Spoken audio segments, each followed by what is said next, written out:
കായിക മേഖലയെ ജീവന് തുല്യം സ്നേഹിക്കുന്ന യോഹന്നാന് തന്റെ മക്കളെയും അത്ലറ്റുകളാകാനായിരുന്നു താല്പര്യം.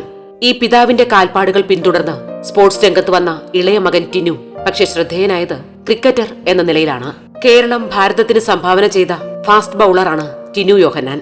പ്രതീക്ഷ ഉണർത്തി തുടങ്ങിയിട്ടും ഈ യുവ ബൌളർ ഇന്ന് ഇന്ത്യൻ ടീമിന് പുറത്താണ്. ഞാൻ എടപ്പള്ളിയിലാണ് താമസിച്ചുകൊണ്ടിരുന്നത്. അവിടുത്തെ വീട്ടിൻ്റെ ഫ്രണ്ടിൽ തന്നെ ഒരു ലോങ് ജമ്പിൻ്റെ പിറ്റ് ഉണ്ടാക്കിയിട്ടുണ്ടായിരുന്നു.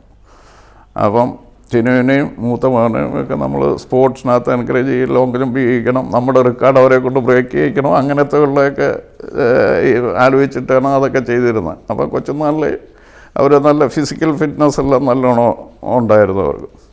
അപ്പോൾ ടിനു ഇങ്ങനെ ചെയ്ത് അന്നാണ് നമ്മുടെ സൗത്ത് ആഫ്രിക്കൻ ടീം ഇവിടെ വരുന്നത്, കൊച്ചിയിൽ വരുന്നത്.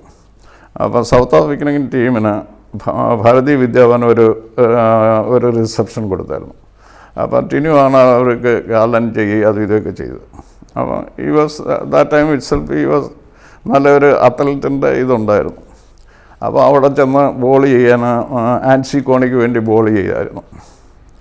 അപ്പം പുള്ളി സം എൻകറേജ്മെൻറ്റ് ഈസ് ഗിവൻ. അതാണ് ഞാൻ പറഞ്ഞത്, എപ്പോഴും ആരെങ്കിലും ഇതിൻ്റെ പുറകിൽ വേണമെന്ന് പറയുന്നത് അതാണ്. ഒരു എൻകറേജ്മെൻറ്റ് ചെയ്യാനുള്ള ഒരാൾ, ഇൻസ്പിറേഷൻ കൊടുക്കാനുള്ള ഒരാൾ. അപ്പോൾ അതാണ് ടിനുവിനെ കൊണ്ട് ക്രിക്കറ്റിലോട്ട് മാറ്റിയത്.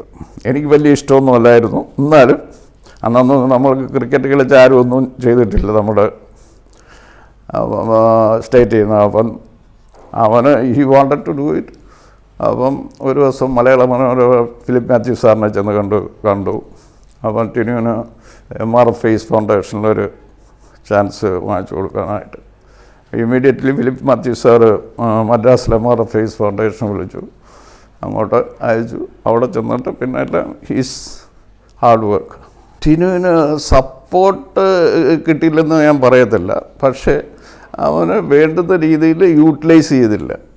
ഒരു സ്പോർട്സ്മാൻ എന്ന് വെച്ചാൽ ഈ ഷുഡ് ബി അഗ്രസീവ്. ടിനു അങ്ങനെ ഉള്ള കാര്യങ്ങൾക്കൊന്നുമില്ല. വളരെ ഒരു സോഫ്റ്റ് വേ ഓഫ് തിങ്കിങ് ആണ്. അപ്പോൾ അത് ക്രിക്കറ്റിനകത്ത് അഗ്രസീവ് ആയിരിക്കണം. അപ്പം അവൻ്റെ കയ്യിലും കുറേ പ്രോബ്ലംസും തെറ്റുകളൊക്കെ ഉണ്ടായിരിക്കും. ഹാർഡ് വർക്ക് കൊണ്ട് മാത്രം ചെയ്യാവുന്നതല്ല, ഇതും വേണം. കായിക മേഖലയിൽ കേരളം പിന്നാക്കം നിൽക്കുന്ന കാലത്താണ് TC യോഹന്നാൻ എന്ന ലോങ് ജമ്പർ ഇവിടെ ജന്മമെടുക്കുന്നത്. പരിമിതികളും പരാധീനതകളും മാത്രം പറയാനുണ്ടായിരുന്ന ഒരു കാലത്ത്. എന്നിട്ടും അവയെല്ലാം മറികടന്ന് പ്രതിഭ കൊണ്ട് വളർന്നു വന്നു ഇദ്ദേഹം. ഉയർത്തിക്കൊണ്ടുവരാനോ പിന്തുണ നൽകാനോ അധികമാരും ഉണ്ടാകാതിരുന്നിട്ടും സ്വയം പ്രകാശിച്ച പ്രതിഭാശാലി. ഞാൻ സ്പോർട്സ് ചെയ്യുമ്പോൾ ഉള്ള സ്ഥിതിയല്ല ഇന്ന്.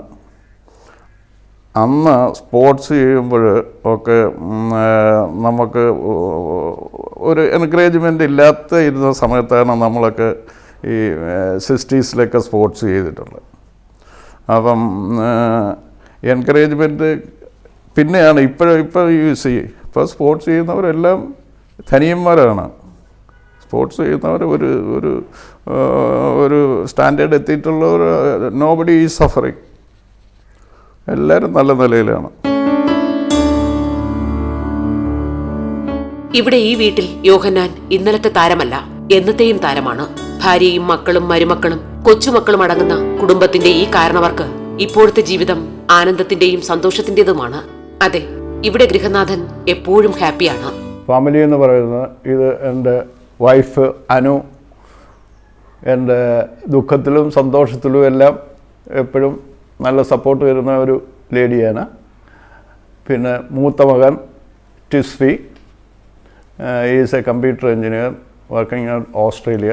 മൂത്ത മകൻ്റെ വൈഫ് നീതു മേരി ജോൺ എന്നാണ്. പിന്നെ മൂത്ത മകൻ്റെ മോൻ്റെ പേര് എഡ്രിനേൽ. രണ്ടാമത്തെ മകനാണ് ടിനു, അവൻ മദ്രാസിലാണ്. ടിനുവിൻ്റെ വൈഫ് തിരുവല്ലയിൽ നിന്നാണ്, പേര് ഷീബ എന്നാണ്. ടിനുവിൻ്റെ മകൻ്റെ പേര് ജോനത്തൻ. പിന്നെ മകളുടെ പേര് ജൊവീന. ഇപ്പം എൻ്റെ കൂടെ വൈഫ് മാത്രമേ ഉള്ളൂ. ടിനുവും ടിസിയും വെളിയിലാണ്. ഒന്നിൽ നിന്ന് മറ്റൊന്നിലേക്ക് മാറി പല നാടുകളിലും പല രാജ്യങ്ങളിലുമായി എത്രയെത്ര ജംപ് പിറ്റുകളിൽ സ്വർണം നേടിയ കുതിപ്പുകൾ നടത്തിയ മനുഷ്യനാണ് ഇത്. നേട്ടങ്ങൾ പലതുണ്ട് യോഹന്നാന്റെ പേരിനൊപ്പം. പ്രതിഭ വേണ്ടുവോളം ഉണ്ടായിരുന്ന ഒരാൾ, അതിന് തക്ക പ്രശസ്തിയും നേടിയ ഒരാൾ. അതിനുമപ്പുറം അത്ലറ്റിക് ജീവിതം മറ്റൊന്നും ഇദ്ദേഹത്തിന് സമ്മാനിച്ചിട്ടില്ല. അല്ല, സാമ്പത്തികമായിട്ട് whatever I am today because of sports ഉള്ളി. അപ്പം നമ്മൾ എവിടെ ചെന്നാലും എന്തോ ചോദിച്ചാലും ഒരു ഒരു ഒരു ഇത് തരുന്നുണ്ട് ഗവൺമെൻറ്റിൽ നിന്നായാലും, എവിടെ ചെന്നാൽ എന്തെങ്കിലും ചോദിച്ചാലും പറഞ്ഞാലും ഒക്കെ ചെയ്യുന്ന ഒരു രീതിയാണ്. അപ്പോൾ സ്പോർട്സ് ചെയ്യുന്ന അല്ലാതെ നമ്മൾ സ്പോർട്സ് പോകാനല്ലായിരുന്നെങ്കിൽ ഇതൊന്നും കിട്ടിയില്ലായിരുന്നു. അപ്പം sports plus your hard work. അപ്പം ജോലി ചെയ്യുമ്പം ജോലി ചെയ്യുക, സ്പോർട്സ് ചെയ്യുമ്പം സ്പോർട്സ് ചെയ്യുക. Wherever you are do hard work. അതാണ് എൻ്റെ പോളിസി. ഒരു നല്ല വിൽ പവറോട് കൂടി കാര്യങ്ങൾ ചെയ്യാനുള്ള ഒരു കഴിവ് നമുക്കൊരു സ്പോർട്സ്മാന് കിട്ടും.